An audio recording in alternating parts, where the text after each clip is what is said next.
સામાજિક સંગઠનના વડાઓ, સર્વ સમાજના સંસદ, સર્વ સમાજના ધારાસભ્ય તેમજ સમગ્ર ગુજરાતમાં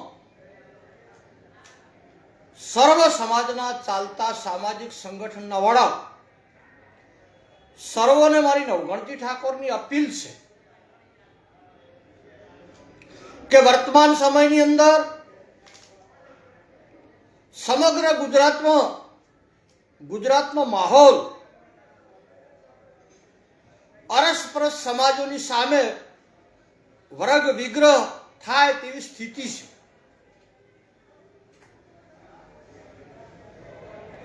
સર્વોને વિનંતી કરું છું, ગુજરાતનો ક્ષત્રિય ઠાકોર સમાજને, ખાસ ગુજરાતના રબારી સમાજને, ગુજરાતના ચૌધરી સમાજને તેમજ સમગ્ર ગુજરાતની સર્વ ગુજરાતી પ્રજાને પ્રણામ કરી, વંદન કરી, મસ્તક નમાવીને વિનંતી કરું છું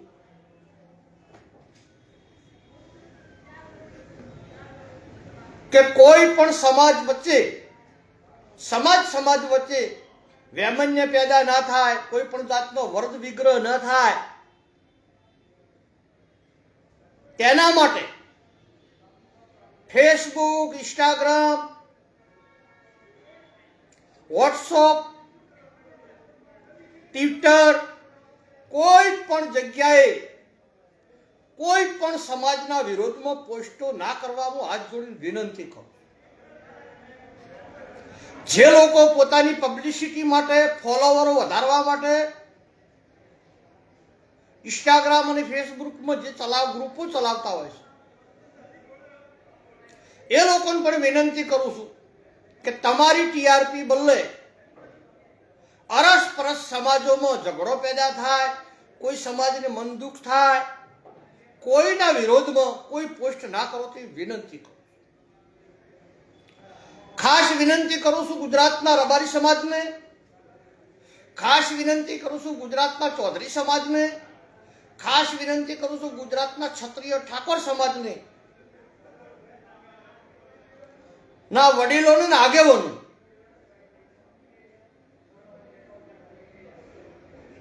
વડીલ અને આગેવાનો કમર કસી અને અરસપરસ સમાજોમાં જે વરદ અને વિગ્રહ પેદા થઈ રહ્યો છે તેને રોકવાનો પ્રયત્ન કરો. ખાસ મારા યુવાન મિત્રોને હું વિનંતી કરું છું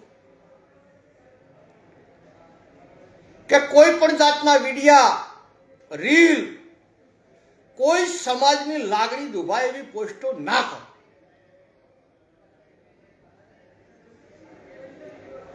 બીજું, રાધનપુરનો પ્રશ્ન હતો દીકરી બાબતનો, ચૌધરી સમાજ અને રબારી સમાજનો, એ બંને સમાજના વડીલોએ ભેગા થઈને પ્રશ્નોનું સોલ્યુશન કરી દીધું. તેના પછી ગુજરાતમાં સર્વ સમાજના લોકો ભેગા થઈને અલ્ટિમેટમ આપે છે, અમારી દીકરી પાસે આલો, અમારી દીકરી પાસે આલો. સૌને હું વિનંતી કરું છું કે જે દીકરીને ભાગી જે 12 મહિના થઈ ગયા હોય, 2 વર્ષ થઈ ગયો હોય, જે દીકરીને બાળકો હોય, એવા જૂના કેસો હવે ફાઇલો ના ફેલો, અને જૂની ફાઇલો ફેંચશો તો અરસપરસ દરેક સમાજમાં ઝઘડા અને વર્ગ વિગ્રહ થશે. બીજો ખાસ વિનંતી કરું છું ગુજરાતના રબારી સમાજને કે વામિયા ગામની જે મેટર બની છે, અને ગઈકાલે વામિયા ગામની અંદર સમસ્ત ક્ષત્રિય સમાજના આગેવાનો ભેળા થયા અને આગેવાનોએ સર્વાનુમતે એક નિર્ણય લીધો છે કે અમારી ક્ષત્રિય સમાજની લડાઈ કોઈ સમાજ સામે નથી,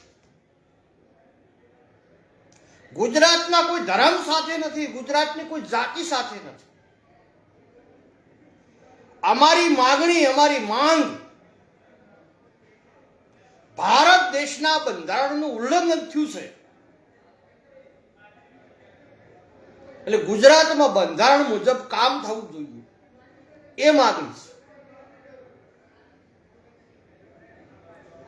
એટલે મારા ક્ષત્રિય સમાજને, ગુજરાતના સમગ્ર ક્ષત્રિય સમાજને વિનંતી કરું છું અને ગુજરાતના રબારી સમાજને પણ વિનંતી કરું છું કે અરસપરસ પોસ્ટો મૂકી કોઈને નીચું દેખાડી, કોઈને નીચું મોઢું કરાઈ અને તમારી પબ્લિસિટી માટે કોઈ પણ સમાજની હોમાહોમી પોસ્ટો ના કરો. ક્ષત્રિય સમાજને પણ વિનંતી કરું છું કે આપણા ક્ષત્રિય સમાજ ગૌરવવંતો સમાજ છે. બેન દીકરી માન સન્માનનું રક્ષણ કરવા વાળો સમાજ છે. આપણે ઇન્સ્ટાગ્રામ ફેસબુકમાં રીલો, ખોટા મેસેજ, ખોટા સ્ટીકર કે કોઈ પણ સમાજના વિરોધમાં આવું લખવું એ વ્યાજબી નથી. આપણે લડાઈ લડવાની છે, આપણે ન્યાય લેવાનો છે, પણ કેવી રીતે? ભારત દેશના બંધારણ મુજબ, દેશના કાયદાની પરિભાષામાં આપણે ન્યાય મેળવવા માટે હાથમાં તલવાર નથી પકડવાની, હાથમાં કલમ પકડવાની છે. આપણે આપણો ન્યાય કલમથી લેવાનો છે, કાયદાથી લેવાનો છે અને દેશના બંધારણ પ્રમાણે લેવાનો છે. સમસ્ત ગુજરાતના પોલીસ ડિપાર્ટમેન્ટને ખૂબ હું વિનંતી કરું છું, હાથ જોડીને મસ્તક નમાવીને પોલીસને પણ વિનંતી કરું છું કે સરકારો આવવાની જવાની, શાસન બદલાવાનું, નેતાગીરી બદલાવાની, કોઈ આજીવન કોઈનું શાસન રહેવાનું નથી. સર્વ પોલીસ અધિકારીઓની મારી વિનંતી છે કે કાયદા મુજબ બંધારણ પ્રમાણે વર્તન કરો. ગરીબ અમીર, સેલિબ્રિટી, નેતા સૌને કાયદાની દ્રષ્ટિએ જો.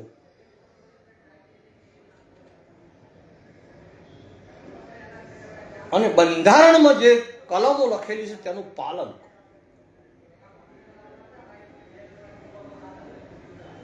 વાદ વિવાદ, સંઘર્ષ, ઘર્ષણ થાય, અરસપરસ સમાજો લડે, એ ગુજરાતની અસ્મિતાને લાંછન લાગે. એટલે સમગ્ર ગુજરાતના મારા ક્ષત્રિય સમાજના યુવાનોને હું વિનંતી કરું છું કે ગુજરાતની કોઈ પણ સમાજ વિરોધ પોસ્ટ મત કરો, કોઈ પણ સમાજ વિરોધ ઇન્સ્ટાગ્રામ ફેસબુકમાં રીલ મત બનાવો. વોટ્સઅપ ફેસબુક ઇન્સ્ટાગ્રામમાં લખવાથી, ખરાબ પોસ્ટો કરવાથી શું મળવાનું છે? આપણી લડાઈ હક અને અધિકારની છે.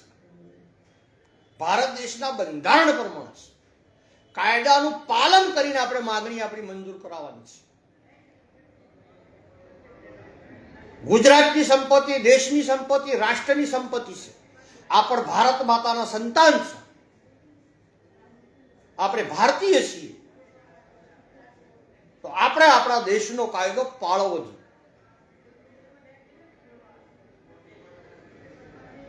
કાયદો પાળવા માટે આપણે બંધાયેલા છે. આપણા દેશના નાગરિક છો. આપણા બંધારણનું આપણે સન્માન કરવું. ડોક્ટર બાબા સાહેબ આંબેડકરે બંધારણની અંદર સમસ્ત ગુજરાતની મનુષ્ય જાતિ, ધર્મ સૌને સરખા અધિકાર આપેલા છે. એટલે બંધારણ મુજબ આપણે ન્યાય મેળવવાનો છે. આપણે કોઈ સમાજ સામે લડવાનું નથી. ગુજરાતના ક્ષત્રિય સમાજને ગુજરાતની કોઈ પણ સમાજ સાથે વેર નથી, કોઈ રાગ દેશ નથી, કોઈ વર્ગ વિગ્રહ કરવા અમે ગુજરાતનો ક્ષત્રિય ઠાકોર સમાજ માંગતો નથી. પ્રેમથી, ભાઈચારાથી દેશના કાનૂન, ગુજરાતના કાનૂન પ્રમાણે આપણે ચાલીને આપણે ન્યાય મેળવવાનો છે. એટલે સમગ્ર ગુજરાતના ક્ષત્રિય સમાજને મસ્તક નમાવી હાથ જોડી હું વિનંતી કરું છું કે કોઈ પણ સમાજના વિરોધમાં કોઈ પણ જાતની પોસ્ટ મૂકશો નહીં. સર્વ સમાજનું સન્માન કરો, વડીલોનો આદર કરો,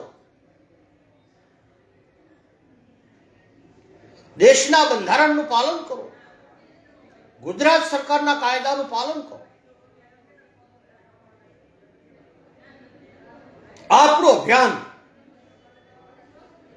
સર્વ સમાજને સાથે લઈ અને કાયદાની પરિભાષા મુજબ ન્યાય આપણે મેળવવાનો છે. એટલે ગુજરાતના રબારી સમાજને પણ વિનંતી કરું, યુવાનોને વિનંતી કરું છું, કોઈ પણ અરસપરસ પોસ્ટો ના મૂકતા. સમસ્ત ગુજરાતનો રબારી સમાજ પણ આપણો ભાઈ છે, સમસ્ત ગુજરાતનો ચૌધરી સમાજ પણ આપણો ભાઈ છે, સમસ્ત ગુજરાતમાં વસવા વાળો હર ગુજરાતી આપણો ભાઈ છે. એક વ્યક્તિ ગુનો કરે તો આખી સમાજ ખરાબ ના હોય. દરેક ગુનેગારને અને ગુનાની સજા મળવી જોઈએ એવું ક્ષત્રિય સમાજની માંગણી છે. પણ કાયદો દરેક માટે સમાન હોવો જોઈએ.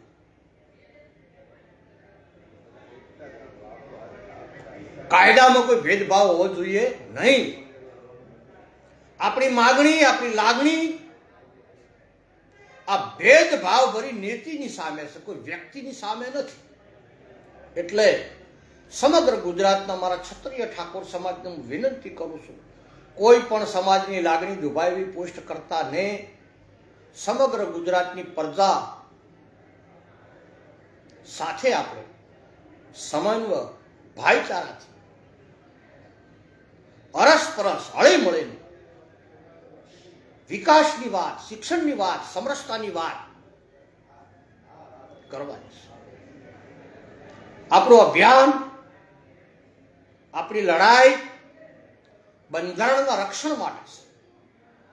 ભારત દેશના બંધારણમાં જે પ્રત્યેક મનુષ્યને જે અધિકાર મળેલા છે એ અધિકારનું રક્ષણ થાય અને ગુજરાત સરકારનો દરેક અધિકારી બંધારણ મુજબ પાલન કરે એના માટેની લડાઈ છે.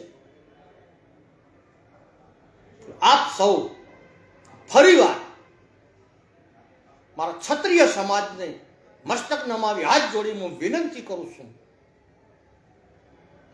કોઈ પણ સમાજમાં વર્ગ વિગ્રહ ના થાય, કોઈ સમાજ વિશે ઘસતું બોલશો મત, કોઈ પણ સમાજ વિશે ઘસતું લખશો મત, કોઈ રીલ બનાવશો મત, કોઈ પોસ્ટ બનાવશો મત, કે કોઈ પણ સમાજની લાગણી દુભાય એવું આપણે કોઈ કાર્ય કરવાનું નથી.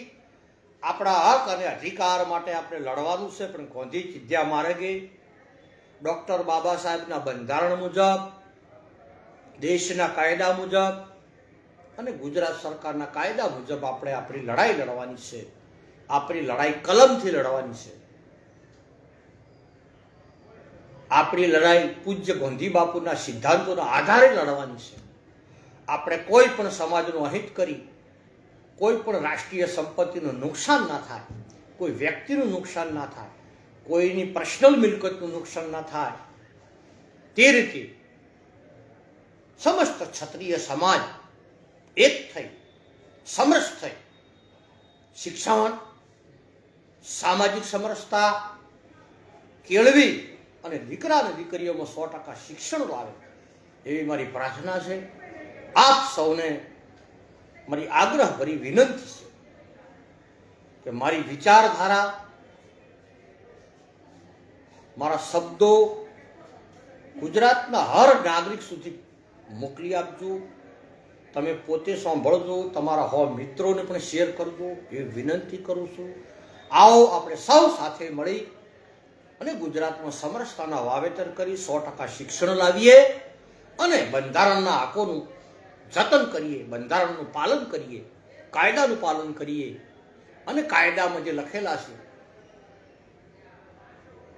દરેક સમાજના હક અને અધિકાર એ મેળવવા માટે આપણે ઝઝુંબીએ. આપ સૌને મારી નવગણજી ઠાકોરની નમ્ર અપીલ. સૌને જય દ્વારકાધીશ, જય સદારામ, સૌને ભારત માતાની જય જય જય ગરવી.